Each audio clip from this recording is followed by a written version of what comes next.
जिस मौजू पर मैं बात करने जा रहा हूं वो है नए साल में 3 काम जरूरी हैं। क्या? नए साल में 3 काम जरूरी हैं। और अगर आप अपने साथ बैठे हुए भाई को, बहनें, साथ बैठी हुई बहन को ये बात कहें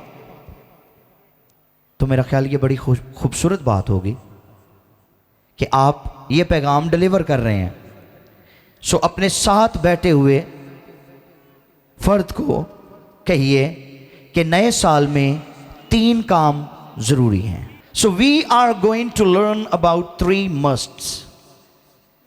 3 काम जरूरी हैं, 3 मस्ट्स। आइए इसके लिए देखें मुकद्दस लूका की इंजील, उसका 9वां बाब है और उसकी 21वीं आयत से लेकर 23वीं आयत मुकद्दसा तक हम कलाम खुदा में से पढ़ेंगे, सुनेंगे, समझेंगे और सीखेंगे। उसने उनको ताकीद करके हुक्म दिया कि ये किसी से न कहना। 22वीं आयत, और कहा जरूर है कि इब्ने आदम बहुत दुख उठाए और बुजुर्ग और सरदार काहिन और फकीहा उसे रद्द करें और वो कत्ल किया जाए और तीसरे दिन जी उठे। और 23वीं आयत में लिखा है, और उसने सबसे कहा अगर कोई मेरे पीछे आना चाहे तो अपनी खुदी से इनकार करे और हर रोज अपनी सलीब उठाए और मेरे पीछे हो ले। कलाम खुदा के पढ़े और सुने जाने पर खुदा की बरकत हो, आमीन। यीशु ने अपनी मौत का, अपने पकड़वाए जाने का, अपने रद्द किए जाने का, अपने जी उठने का तज़किरा उस वक्त किया जब उसने ये जान लिया कि उसके बाप ने, आसमानी बाप ने उसके मसीह होने का भेद शागिर्दों पर खोल दिया है। क्योंकि इससे पहले तक तो शागिर्द उसे यीशु के तौर पर जानते थे, मसीह के तौर पर नहीं जानते थे,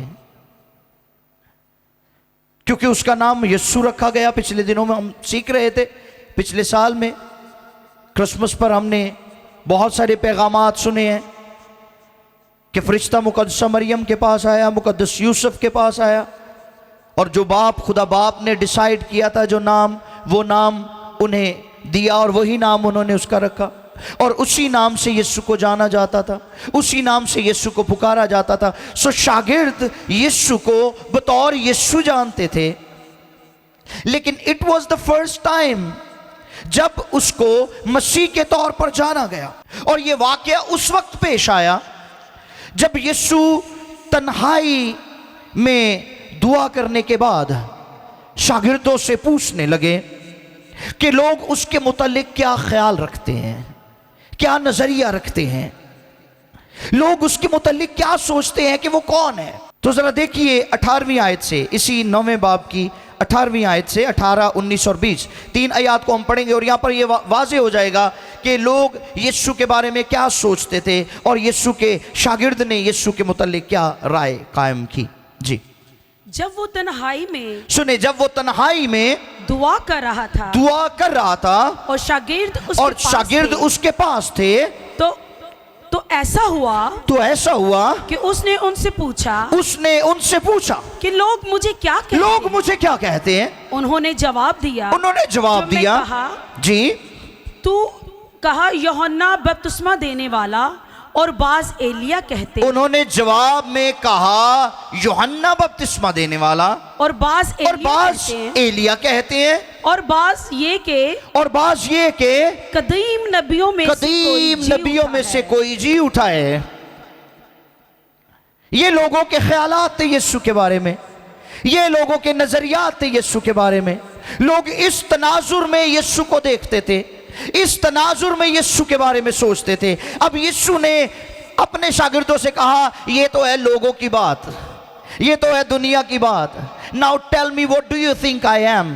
अब तुम बताओ कि मैं कौन हूं, तुम क्या सोचते हो मेरे बारे में। तो सुनिए पतरस का बयान, 20वीं आयत। उसने उनसे कहा, लेकिन मुझे क्या कहते हो, लेकिन तुम मुझे क्या कहते हो। पतरस ने जवाब में कहा, सुने, पतरस ने जवाब में कहा कि खुदा का मसीह। हालेलुया। पतरस ने क्या कहा, खुदा का मसीह। और अगर आप मत्ती रसूल की मार्फत लिखी गई इंजील उसके 16वें बाब की 16वीं आयत को पढ़े तो वहां पर शमौन ने यीशु मसीह को बोला है,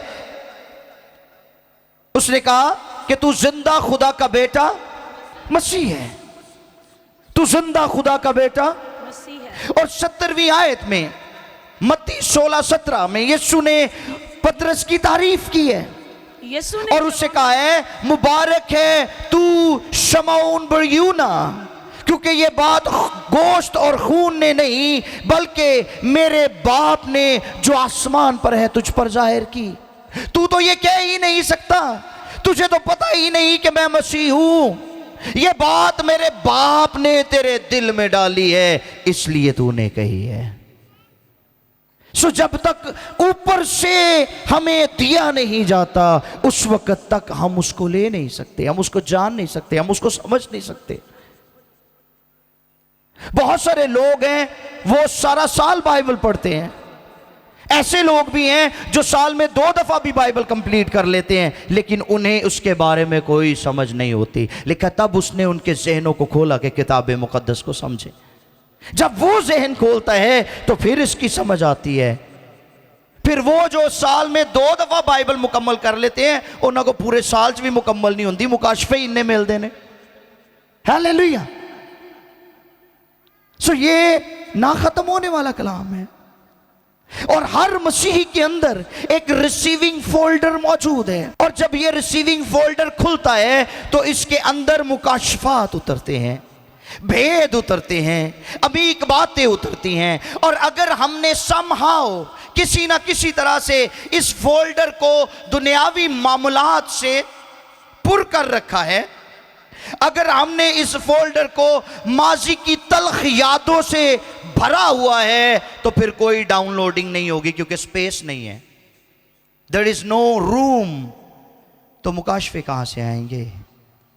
खुदा हमसे बात करता है, खुदा हम पर चीज़ों को जाहिर करता है और करना चाहता है। उसके लिए हमारी अवेलेबिलिटी ज़रूरी है, उसके लिए हमें अपने दिल को खोलना होगा, उसके लिए हमें रिसीवर बनना होगा ताकि हम कलाम को रिसीव कर सके।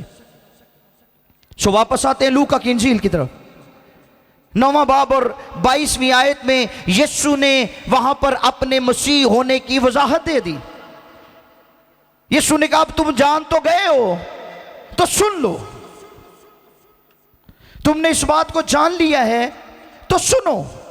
जरूर है कि इब्ने आदम बहुत दुख उठाए और बुजुर्ग और सरदार काहिन और फकीहा उसे रद्द करें और वो कत्ल किया जाए और तीसरे दिन जी उठे।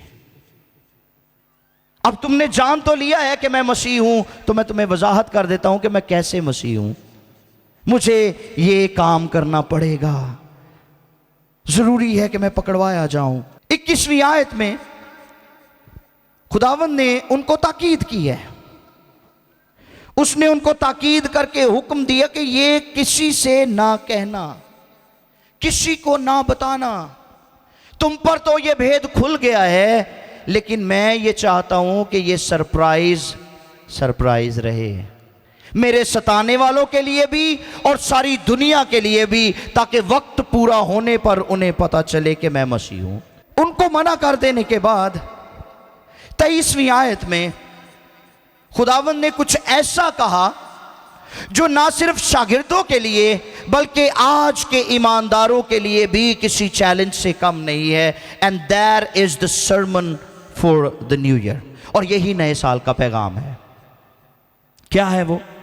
23वीं आयत, और उसने सबसे कहा, उसने, बोले जरा जोर से, उसने सबसे कहा। जैसे मैं आप सबको कलाम सुना रहा हूं, यीशु ने सबसे कहा।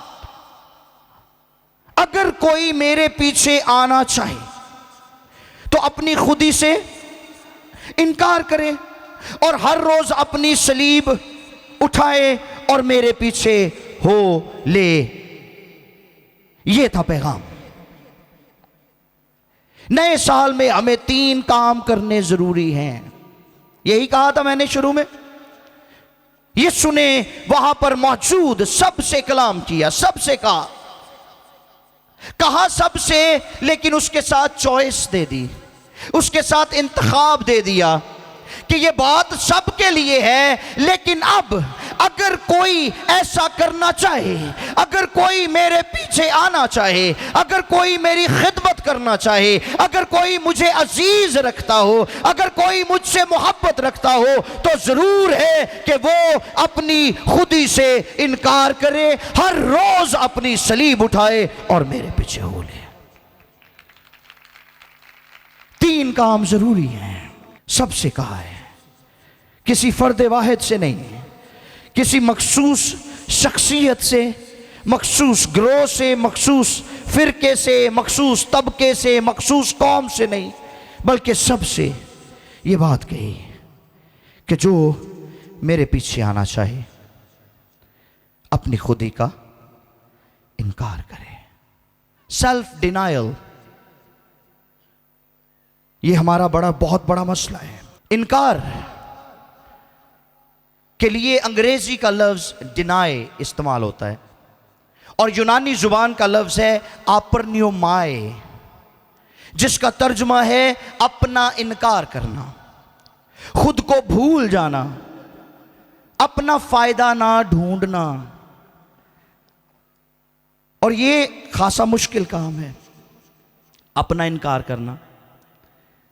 इल्लामा इकबाल शायर मशरिक का एक शेर है, मिटा दे अपनी हस्ती को अगर कुछ मर्तबा चाहे कि दाना खाक में मिलकर गुलो गुलजार होता है। और हम ईमान रखते हैं कि वो यकीनन बाइबल भी पढ़ते होंगे, क्योंकि ये यीशु मसीह की स्टेटमेंट है जिसको शायरी की सूरत में ढाला गया है। So self denial is very much important for the Christian life, Christian race. बहुत जरूरी है, ये मुश्किल काम है, क्योंकि हम पर्सनल इंटरेस्ट के बगैर कोई काम करते ही नहीं। हम हर चीज में अपना फायदा ढूंढते हैं और जिस काम में हमें फायदा नजर आ रहा होता है वो काम हम बाखुशी करते हैं, और जिसमें हमें फायदा नहीं मिल रहा होता उसको या तो हम करते नहीं या पूरे दिल से नहीं करते। अमाल की किताब के 3 बाब की जब पहली 10 आयत पढ़ते हैं तो वहां पर एक शख्स का जिक्र मिलता है जो हैकल के दरवाजे के बाहर बैठता था, और उस दरवाजे का नाम था खूबसूरत। क्या? खूबसूरत। और यूनानी जुबान में खूबसूरत के लिए जो लफ्ज इस्तेमाल हुआ है वो है होरायोस, जिसका मतलब है अपॉइंटेड टाइम, वक्त मुकर्ररा पर वो वहां बैठा करता था। अब बैठता वो किस जगह पे था? हैकल के खूबसूरत दरवाजे के बाहर। लेकिन करता क्या था? भीख मांगता था। आज बहुत सारे लोग हैं, वो खुदा की खिदमत का चुनाव तो करते हैं, they would love to serve God, लेकिन अपने पर्सनल इंटरेस्ट्स के साथ। अपने पर्सनल इंटरेस्ट्स मौजूद हैं उनके। बाइबल के नाम पर भीख मांगने वाले मैं उनको कहता हूं। यीशु मसीह ने जब 40 दिन रात का रोजा रखा तो इब्लीस ये जान गया कि इसके रोजे की जो मियाद थी, मुद्दत थी, वो पूरी हो चुकी है। 40 दिन गुजर चुके हैं और वहां पर लिखा है आखिर को उसे भूख लगी, यीशु को। तो जब यीशु को भूख लगी तो आजमाने वाला वहां पर आया और उसने क्या कहा है? अगर तू खुदा का बेटा है, बोले अगर तू खुदा का बेटा है तो फरमाइए अच्छा मुझे बताएं, क्या यीशु मसीह के लिए पत्थरों को रोटियों में तब्दील करना कोई मुश्किल बात थी? वो कर सकता था कि नहीं कर सकता था? वो तो जमानों का खुदा है, वो कदीमुल अयाम है, वो सब कुछ कर सकता है। काना गलील की शादी में उसने पानी को मैं में इंस्टेंटली बदल दिया। वो मैं जिसको बनने में 40 दिन दरकार होते थे, 40 दिन लगते थे मैं बनने में, और यीशु मसीह ने इंस्टेंटली फौरन ऐसा कर दिया। जो पानी को मैं में फौरन बदल सकता है, वो पत्थरों को रोटियों में क्यों नहीं बदल सकता? अगली बात सुन ले जरा पहले, फिर ताली बजाइए। जो पानी को मैं में बदल सकता है, वो पत्थरों को रोटियों में क्यों नहीं बदल सकता? लेकिन यीशु ने ऐसा नहीं किया। क्यों? वजह क्या थी? क्योंकि यीशु अपने रूहानी इख्तियार को अपनी जिस्मानी जरूरत के लिए पूरा नहीं करना चाहता था। यह थी वजह। अब बजाएं ताली। हमें कभी भी अपने रूहानी इख्तियार को अपनी जिस्मानी जरूरतों के लिए नहीं पूरा करना चाहिए। मैं हमेशा ये बात कहता हूं, ना सिर्फ अपने मुल्क में बल्कि बैरून मुल्कों में भी जाके कहता हूं कि never use your spiritual authority against your physical needs. हमें कभी भी अपने रूहानी इख्तियार को अपनी जिस्मानी जरूरतों के लिए नहीं पूरा करना, नहीं इस्तेमाल करना। हम बगैर किसी इंटरेस्ट के कोई काम करते नहीं हैं। हम इंसान खुद नुमाई, खुद बीनी, खुद इन्हिसारी और खुद गर्जी जैसी बेशुमार चीजों का शिकार हैं, जो खुदावंद के साथ हमारे ताल्लुक में रुकावट का बायस बनती हैं। सो हमें अपनी खुदी का इनकार करना है। और 8 चीजें मैंने नोट की हैं जिन्हें खुदावंद की पैरवी करने के लिए हमें अपनी जिंदगी से निकालना होगा, क्योंकि ये 8 वो चीजें हैं जो हमारी खुदी का हिस्सा हैं, हमारी ईगो का हिस्सा हैं, हमारी अना का हिस्सा हैं, और इनको निकाले बगैर हम खुदावंद की पैरवी नहीं कर सकते। नंबर 1, खुद सिताई। खुद सिताई क्या होती है? इसको कहते हैं सेल्फ प्रेज। अपनी तारीफा आप ही करी जानिया, अपने मुंह से मियाँ मिठू बनना। ये बड़ी भैड़ी आदत है लोगों को। वो अपनी तारीफा आप ही करी जाएंगे तो लभणगे भी इंज दे जड़े हर वेले उन्हां दे इर्द गिर्द उन्हां दीयां तारीफां दे पुल बनते रहन। वो भावें झूठियां ही तारीफां करन ते झूठियां तारीफां कर करके उन्हां दा दिल खुश करी रखते हैं, और वो झूठी तारीफें सुन सुन कर खुश होते रहते हैं कि मैं खरे दुनिया च केड़ी अनोखी शै वां। गलतियों के खत में पहले बाब की 10वीं आयत में पौलुस कहते हैं, अगर मैं आदमियों को खुश करता तो मसीह का, खुदा का बंदा ना होता। प्रायोरिटी क्या है? तरजीह क्या है? खुदा की खुशी, खुदा की खुशनुदी, और खुदा की खुशनुदी में self pleasures and pleasures of man की जरूरत नहीं है। अपनी तारीफों के पुल बांधने वाले और ऐसे लोग ढूंढने वाले जो उनकी तारीफें करते रहें, इसकी जरूरत नहीं है। मेरी नहीं बल्कि तेरी मर्जी पूरी हो। ओदों के भूखे ए भुख भी खत्म करनी अपने अंदरों, ओदियां दी भुख भी खत्म करनी अपने अंदरों। मरकुस 10वां बाब और उसकी 42वीं आयत से लेकर 45वीं आयत तक जब हम पढ़ते हैं तो वहां पर यीशु ने अपने शागिर्दों को इस बात के मुतालिक सिखाया है। यूहन्ना और याकूब दोनों भाई थे, और वो खुदावंद यीशु के पास आए और आकर कहने लगे क्या उस्ताद, हमारी ख्वाहिश है कि तू हमारे लिए कुछ करे। तो यीशु ने पूछा कि मुझे बताओ मैं तुम्हारे लिए क्या कर सकता हूं। तो कहने लगे कि जब तू अपने जलाल में आए तो एक तेरे दाएं तरफ बैठे और दूसरा तेरे बाएं तरफ बैठे। यीशु ने कहा पहली बात तो ये है कि ये डिसाइड करना कि कौन मेरे दाएं तरफ और कौन मेरे बाएं तरफ बैठेगा मेरा काम नहीं है, बल्कि मेरे बाप का काम है। ये ताबे फरमानी है, ये एक्नॉलेजमेंट है। नंबर 2, यीशु ने कहा जो प्याला मैं पी रहा हूं, जो प्याला मैं पीने जा रहा हूं तुम नहीं पी सकते, जो बपतिस्मा मैं लेने जा रहा हूं तुम नहीं ले सकते। और फिर यीशु कहते हैं हां तुम वो प्याला पियोगे, अगर तुम ऐसा चाहते हो तो फिर उसकी कीमत अदा करनी पड़ेगी। और उन्होंने कीमत चुकाई है, शागिर्दों ने कीमत चुकाई है। किसी को उल्टी स्लीव दे दिया गया, किसी को आरे में काट दिया गया, किसी को बाला मार के मार दिया गया। ये कीमत अदा की है उन्होंने। अब आज हम बगैर कीमत चुकाए सब कुछ पाना चाहते हैं, बगैर दुख उठाए सब कुछ पाना चाहते हैं। और मैं बारहा ये बात कहता हूं, पौलुस लिखते हैं कि मुझ पर ये फजल हुआ है कि मसीह की खातिर दुख उठाऊं। हम तैयार ही नहीं हैं। हम कहते हैं बगैर कोई मेहनत किए, बगैर कुर्बानी दिए, बगैर कीमत अदा किए हमें सब कुछ हासिल हो जाए।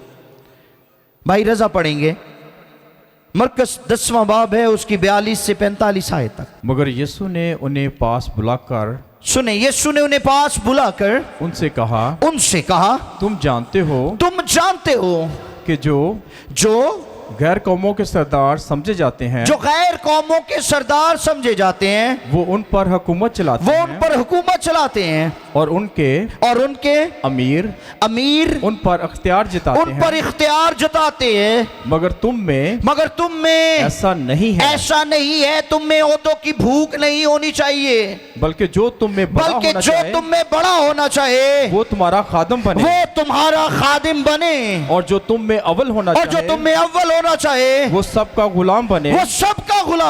क्योंकि इब्ने आदम भी इसलिए नहीं आया कि खिदमत ले बल्कि इसलिए कि खिदमत करे, हालेलुया, खिदमत करे और अपनी जान बतेरों के लिए बदले में फिदिये में दे। ये था पर्पस यीशु मसीह के आने का, और ये है यीशु मसीह की तालीम कि जो तुम में बड़ा बनना चाहता है वो सबका खादिम बने। हम तो खादिम नहीं बनना चाहते हैं। मैंने अपनी बुक में भी मेंशन किया है कि आज पूरी दुनिया में लीडरशिप कॉन्फ्रेंसेस हो रही हैं, लीडरशिप कॉन्फ्रेंसेस, लेकिन कहीं पर भी सर्वेंटशिप कॉन्फ्रेंस नहीं हो रही। लोगों को लीडर बनना तो सिखाया जा रहा है, लोगों को सर्वेंट बनना नहीं सिखाया जा रहा। और यही वजह है कि हर बंदा वो अपने आप च बड़ी शय, स्पिरिट ऑफ माउचुइज्म के कब्जे में है लोग, जिसमें से निकलने की बड़ी जरूरत है। सो ये पहला पॉइंट है मेरा, खुद सिताई और ओहदों की भूख से बाहर निकलना है। नंबर 2, अपनी मर्जी को खुदा के ताबे करें। अपनी खुदी का इनकार करने के लिए अपनी मर्जी को खुदा के ताबे करें। इब्रानियों 11:8 पढ़िए मेरे लिए। इब्रानियों के नाम का खत है, उसका 11वां बाब है और उसकी 8वीं आयत मुकद्दसा। सुनिए क्या लिखा है यहां पर बुजुर्ग अब्राहम के बारे में।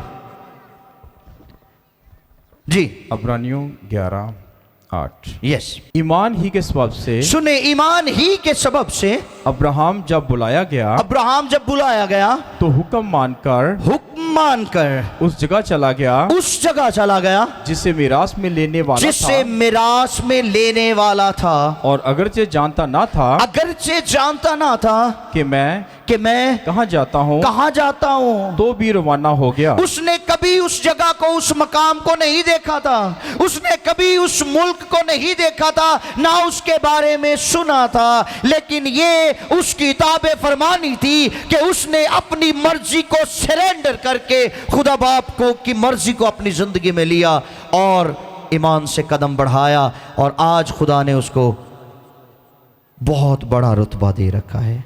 हालेलुया, उसको बरकत दी है, उसकी औलाद को बरकत दी है, उसकी नस्ल को बरकत दी है। अपनी मर्जी को खुदा के ताबे करना है, यह दूसरा पॉइंट है। नंबर 3, हमें अपने असूलों को छोड़कर खुदा के असूलों के मुताबिक जिंदगी बसर करनी है। अगर अपनी खुदी से इनकार करना है तो अगर अपनी खुदी को पीछे छोड़कर यीशु मसीह को फॉलो करना है तो ये तीसरा पॉइंट है, हमें अपने असूलों को छोड़कर खुदा के असूलों के मुताबिक ज़िंदगी बसर करनी है। जॉन यूहन्ना 14 उसकी 23वीं आयत से लेकर 25वीं आयत तक। खुदावंद के पाक कलाम में यूं कलम बंद है जी। यीशु ने जवाब में उनसे कहा, यीशु ने जवाब में उनसे कहा कि अगर कोई मुझसे मोहब्बत रखे, अगर कोई मुझसे मोहब्बत रखे तो वो मेरे कलाम पर अमल करे, मेरे कलाम पर अमल करे, और मेरा बाप उससे मोहब्बत रखेगा, मेरा बाप उससे मोहब्बत रखेगा, और हम उसके पास आएंगे। हम का लफ्ज इस्तेमाल हुआ है यहां पर। हम कौन कौन? यीशु कहते मैं और मेरा बाप हम मिलकर उसके पास आएंगे जी। और हम उसके पास आएंगे जी, और उसके साथ सुकूनत करेंगे, और उसके साथ सुकूनत करेंगे। जो जी, जो मुझसे मोहब्बत नहीं रखता, जो मुझसे मोहब्बत नहीं रखता, वो मेरे कलाम पर अमल नहीं करता, वो मेरे कलाम पर अमल नहीं करता, और जो कलाम तुम सुनते हो, और जो कलाम तुम सुनते हो वो मेरा नहीं, वो मेरा नहीं बल्कि बाप का बल्कि है, बाप का है जिसने मुझे भेजा। जिसने मुझे ते तुसी भी अपने असूल छੱਡ दवो। ये ना क्या करो मेरे असूल आने, क्या करो मेरे बाप दे असूल आने, और मैं अपने बाप के कवानीन पर चलता हूँ, आसमानी बाप की सुनती हूँ और उस पर अमल करती हूँ। ये चाहता है खुदावंद हमसे कि हम अपने असूलों पर नहीं बल्कि उसकी बादशाही के असूलों पर ज़िंदगी बसर करें, तो ज़िंदगी में कामयाबियाँ और कामरानियाँ आपके कदम चूमेंगी। आमीन। नंबर 4, हमें एक दूसरे को बर्दाश्त करना है और एक दूसरे को मुआफ करना है। कुलूसियों 3 बाब और उसकी 13वीं आयत। Colossians chapter 3 verse 13। हमें एक दूसरे को बर्दाश्त करना है, और आज बर्दाश्त खत्म हो गई है लोगों के अंदर। पिछले दिनों में अपनी गली में से गाड़ी बाहर निकाल रहा था तो एक नौजवान मोटरसाइकिल देते उन्हें 2 औरतां पिछे बिठाइयां सी ते ठा करके गड्डी दे विच मोटरसाइकिल मारी। मैं कहा भाजी बड़े अफसोस की गल है, ते अगों मैनूं कहंदा बड़ा तुहानूं अफसोस होना चाहिए। मतलब बर्दाश्त लोगों के अंदर पता नहीं क्यों खत्म हो चुकी है। गलती भी करते हैं और अकड़ते भी हैं, गलती भी करते हैं और उसको एक्नॉलेज भी नहीं करते, उसको तस्लीम भी नहीं करते। कुलूसियों 3 बाब और उसकी 13वीं आयत क्या लिखते हैं पौलुस, सुनिए। अगर किसी को दूसरे की शिकायत हो, अगर किसी को दूसरे की शिकायत हो तो एक दूसरे की बर्दाश्त करें, एक दूसरे की बर्दाश्त करें, और एक दूसरे के कसूर मुआफ करें, एक दूसरे के कसूर मुआफ करें। जैसे खुदावंद ने तुम्हारे कसूर, जैसे खुदावंद ने तुम्हारे कसूर तुम भी मुआफ किए, तुम भी वैसे ही तुम भी करो, वैसे ही तुम भी करो। हम दुआए रबानी तो पढ़ते हैं लेकिन उस पर अमल नहीं करते हैं। दिल च ग्रज रख के ते असीं कहने जैसे हमने अपने कसूरवार को मुआफ किया तू भी हमारे कसूरों में मुआफ कर, ते गुस्सा ते उत्थे ही है, खुदा नहीं पता। आप खुदा को सिखाने की कोशिश कर रहे हैं।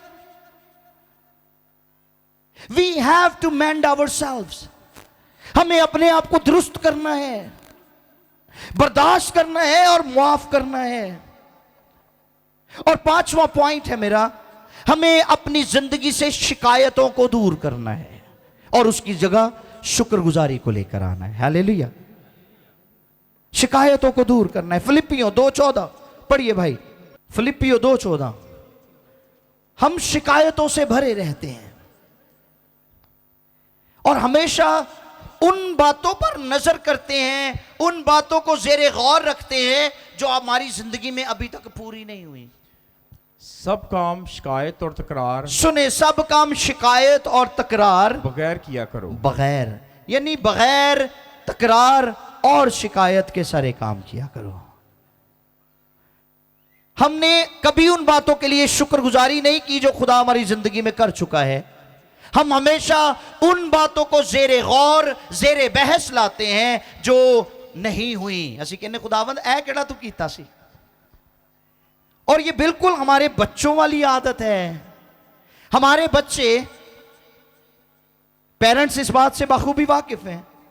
बच्चे जब आपसे आकर कहते हैं कि डैडी आपने या मामा आपने मेरे लिए ये क्यों नहीं किया, तो तुसी की कहंदे हो, आ तो कीता सी ना, इदा ते तो कभी ना नहीं लिया, इसके लिए तो कभी शुक्रगुजारी नहीं की, इसके लिए तो कभी नहीं आगे कहा थैंक यू पापा आपने मेरे लिए किया है, थैंक यू मामा आपने ये मेरे लिए किया है। तुसी इस गल ते बड़ा रट्टा लांदे हो कि ऐ नहीं सी कीता।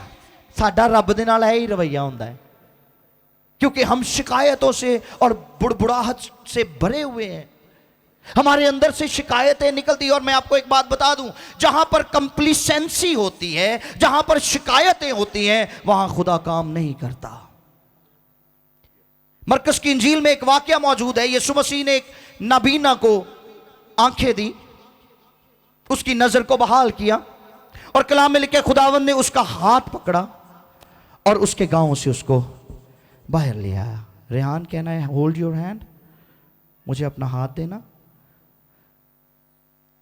मरकस की इंजील में लिखा है खुदावंद ने उसका हाथ पकड़ा और उसके गांव से उसको बाहर ले आया, और उसके गांव से बाहर लाकर उसको शिफा दी। अब कभी सोचा है आपने कि उसके गांव में क्यों नहीं शिफा दी थी? पोते खुदावंदी कुदरत काम नहीं सी कर दी। गांव से बाहर लाना क्यों जरूरी था?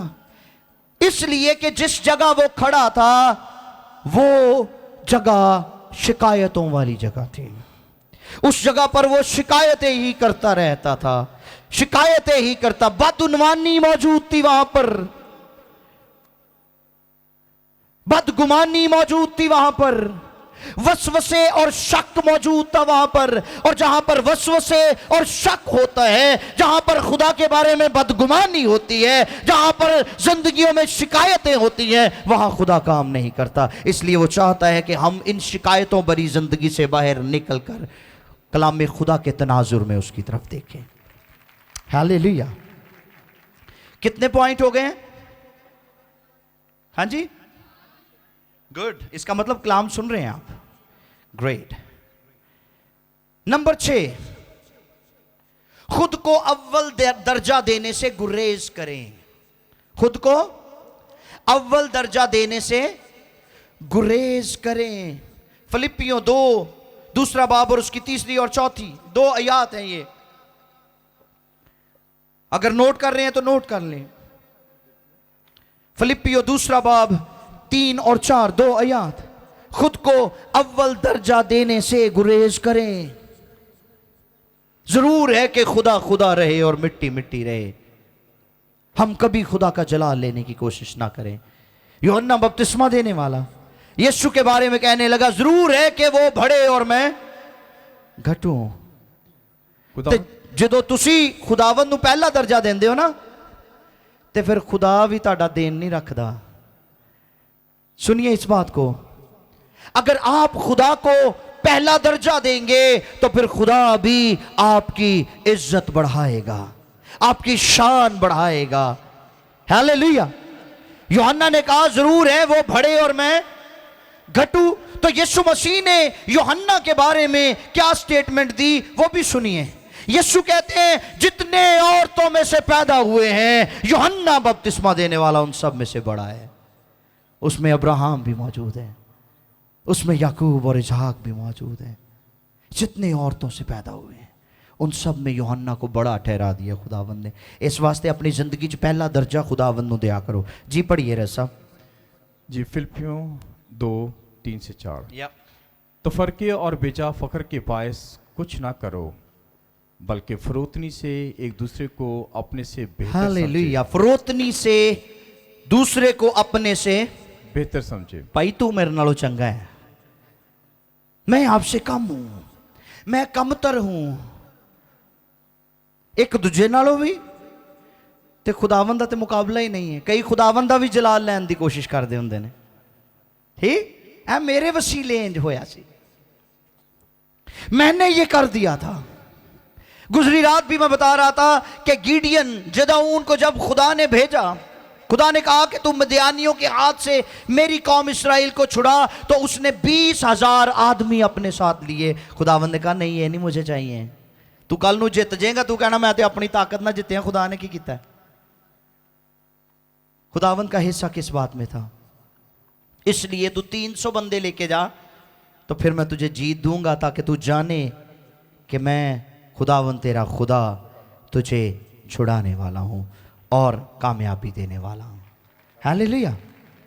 इसलिए हमें अपने आप को अव्वल दर्जा, यहां तक कि यीशु मसीह ने भी अपने आप को खाली किया है। अगर इसी की अगर अगली आयत को हम पढ़ें 6ठी आयत से, तो वहां पर लिखा है कि उसने अपने आप को खाली कर दिया।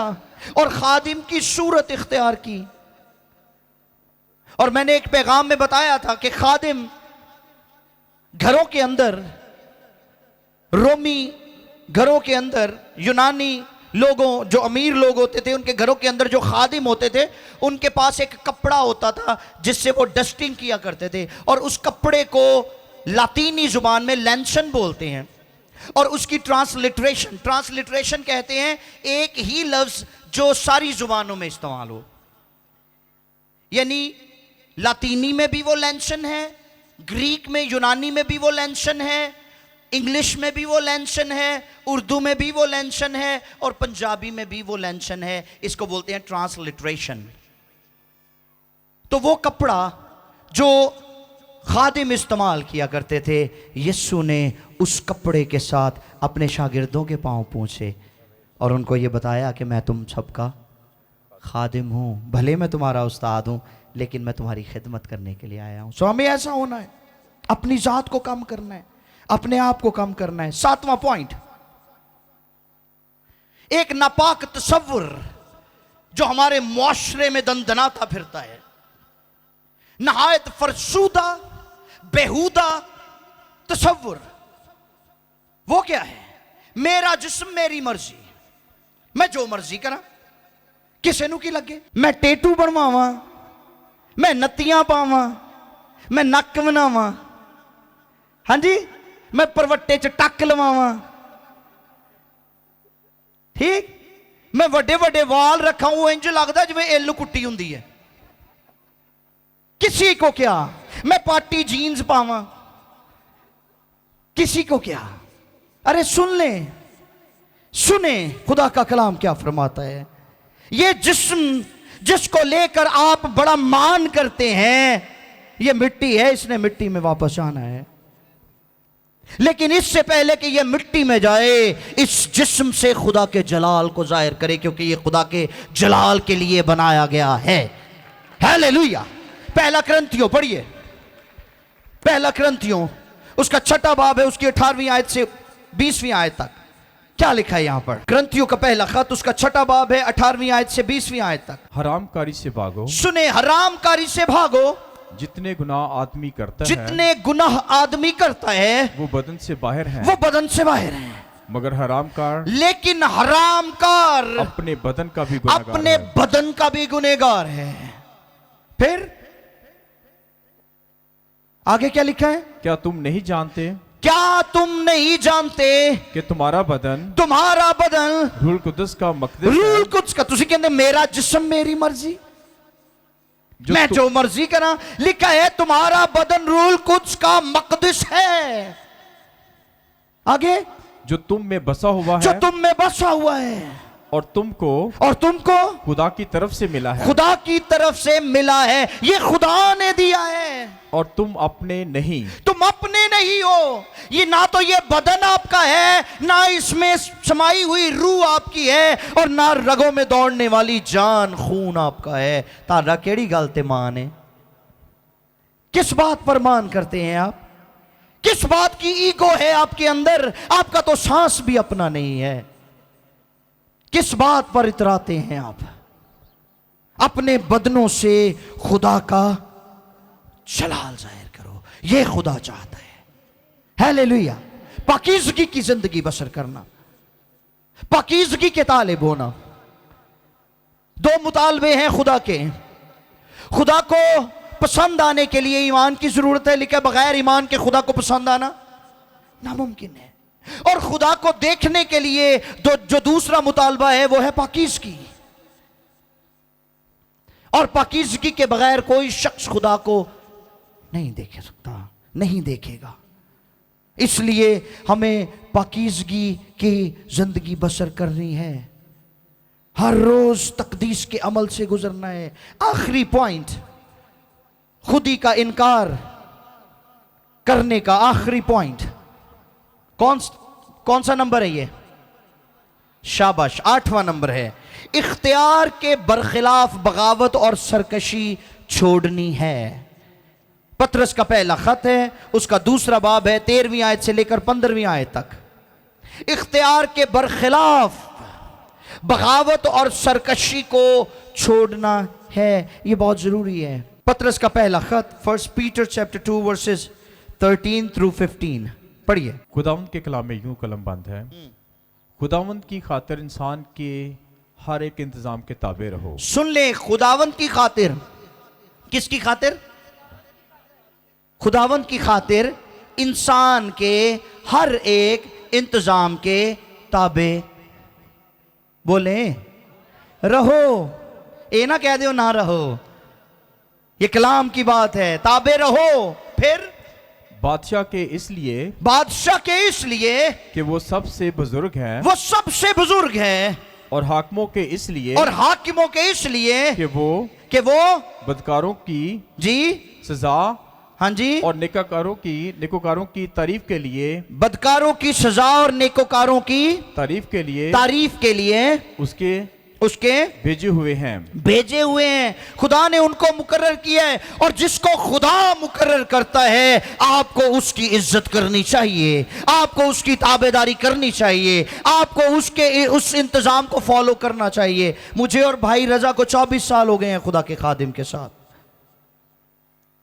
खुदा के खादिम पास्टर खालिद नाज को फॉलो करते हुए, उनके साथ साथ खिदमत गुजारी का काम करते हुए। असी ते कदी नहीं कोई जदी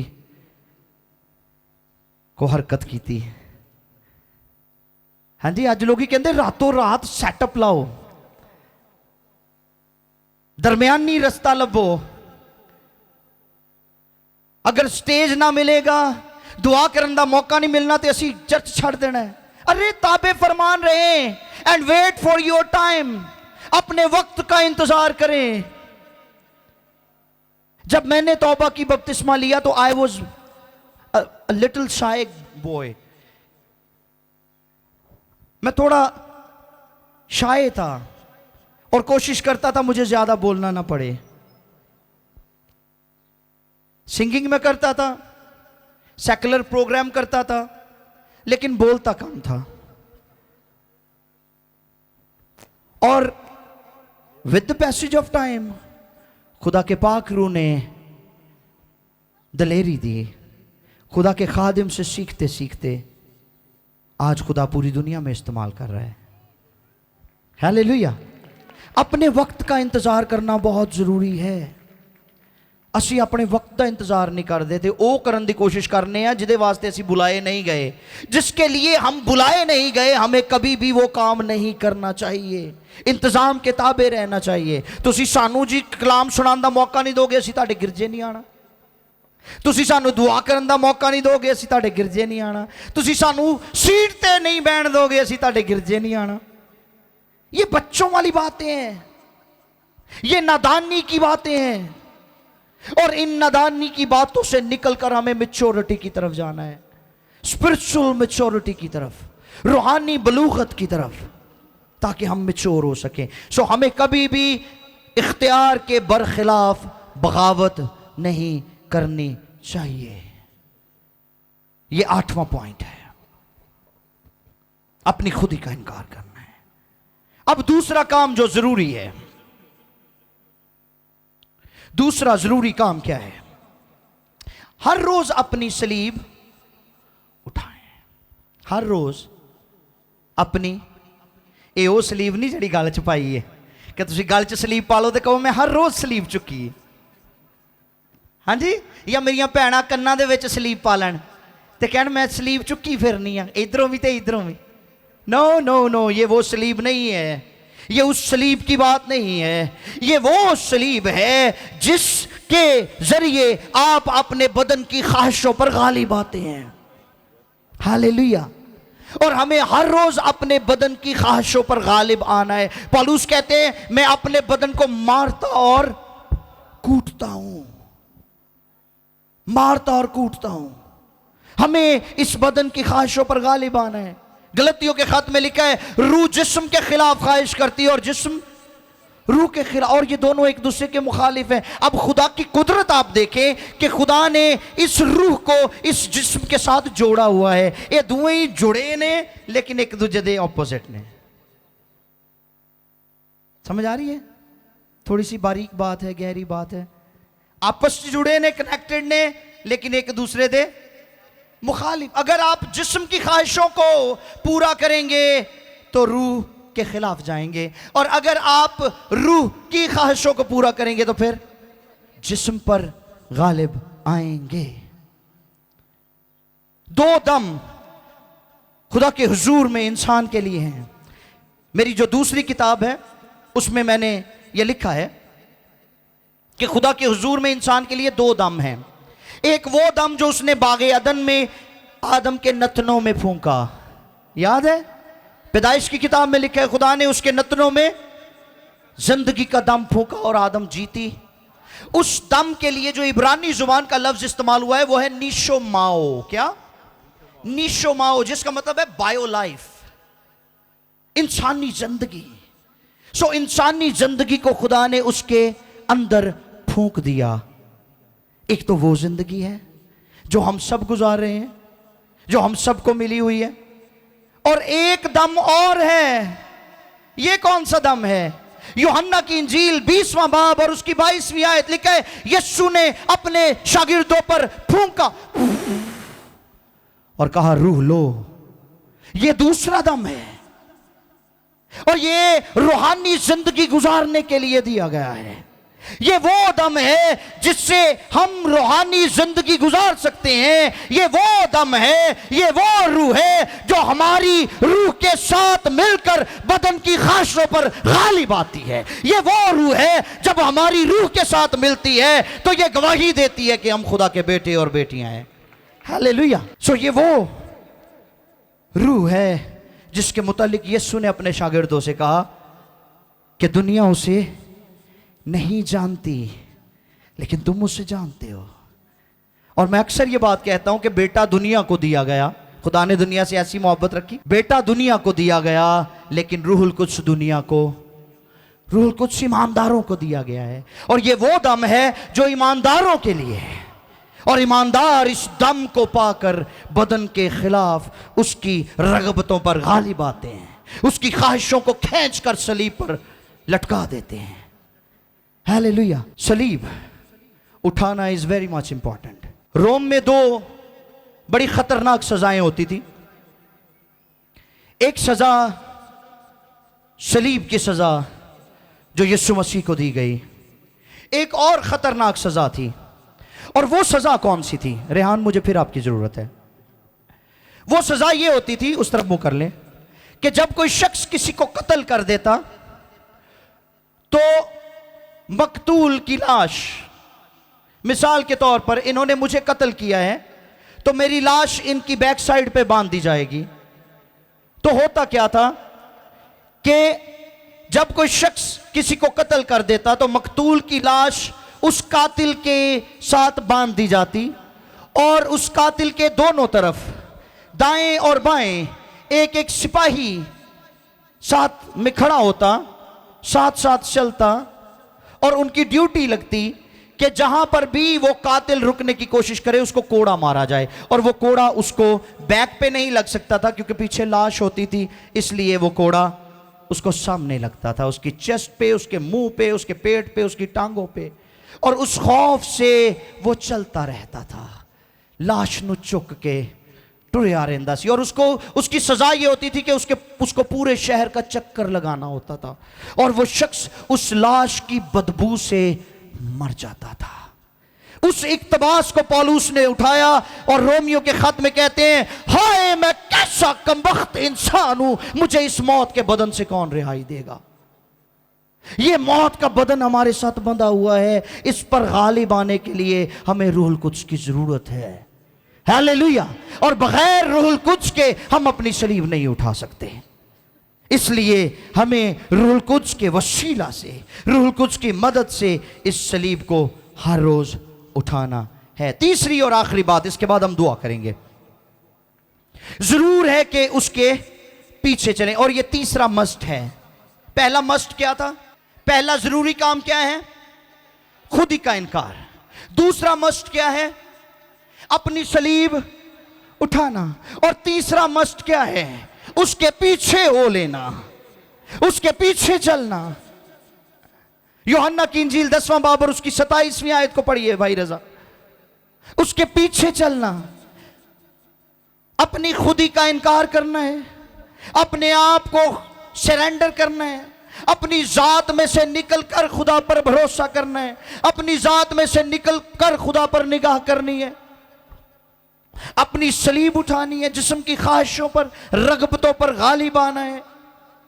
और नंबर 3, उसके पीछे चलना है। खुदावंद के कलाम ये में यूं तीसरी कलाम बात बंद है, जी।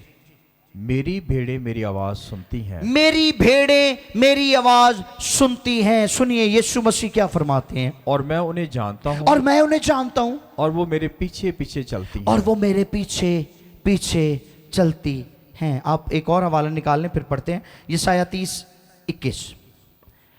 यीशु कहते हैं मेरी भेड़ें मेरी आवाज, बोलो,